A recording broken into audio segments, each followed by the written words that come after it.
Doctor Who, one of the most successful shows to originate from Britain. Since its revival, it has had 4 Doctors, with the 5th one, Jodie Whittaker, set to start this autumn, and a new era going in with Chris Chibnall. It's been very successful, but there was a show before 2005 that I have only delved in a few times. That's why I'm going to start a new series where I review a story from each season of Doctor Who before its cancellation in 1989. It's time for the Pickles Parker Reviews Classic Review Series.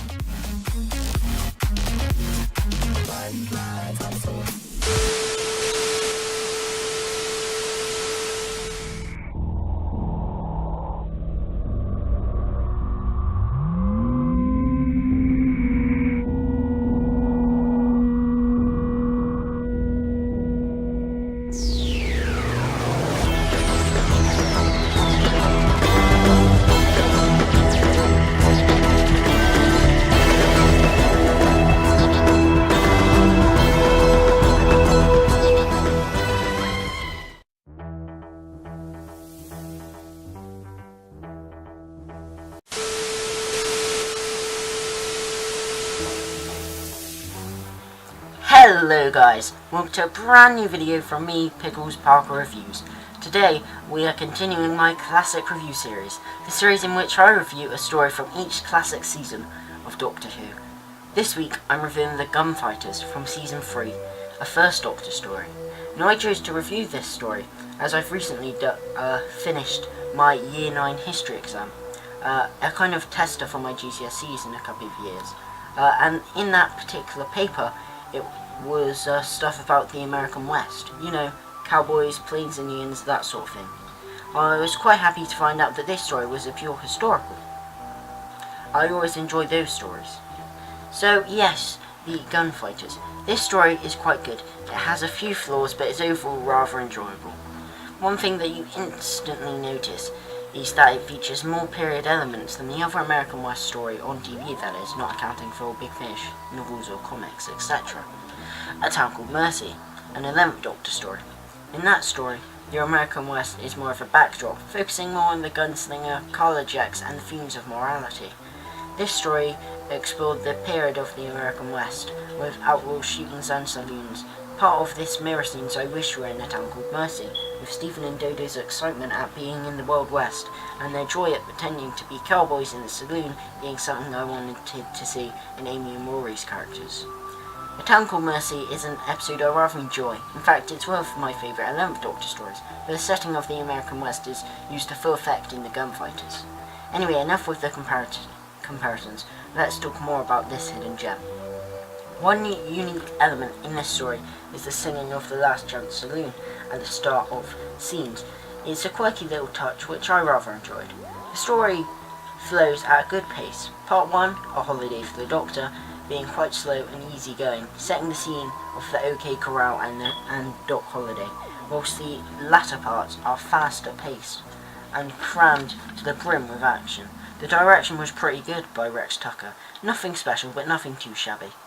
On to the cast now of William Hartnell as the Doctor. Wow. As I've said in my previous reviews, Hartnell's Doctor is quickly becoming one of my favourite Doctors, only a few steps away from joining John Pertwee, Tom Baker and Matt Smith as one of my absolute favourite incarnations. And the original Doctor is absolutely brilliant in this. Just his interactions with the lawman and Holiday carry this story alone. Heaven forbid anything else. Superb performance. Next up is Peter Purves as Stephen. Now this is my first story with any of these companions, and even still, Stephen is one of my favourite assistants of the Doctor, at least for the 60s. Purves has a real charm to him and is a joy to watch, and has great chemistry with Hartnell's original Doctor. Finally for the main cast is Jackie Lane as Dodo. Now as I specified previous, this is my first story with Dodo, and I thought she was pretty good. I mean, she was nothing special, but she's not as bad as her reputation would have you believe. He has a few sweet moments and works well with Stephen. Again, nothing fantastic, but not as bad as I thought she would be. As for the supporting cast, the only ones that stand out to me as being anything special were Anthony Jacobs as Doc Holliday and Lawrence Payne as Johnny Ringo. The rest were good, but a bit bland and forgettable. Overall, what did I think of this serial? Well, I really enjoyed it. I love the setting of the American West and the pure historical element. The primary cast are all on top form, yes, even Dodo. And the secondary cast are a mixed bag, but mostly good, with Doc Holliday and Johnny Ringo being standouts. It's well paced and looks good for the time. It's overall a really enjoyable watch. I give the Gunfighters a 7.5 out of 10. Join me next week as I review a second Doctor story, The Moon Base, from Season 4. But until then, a goodbye.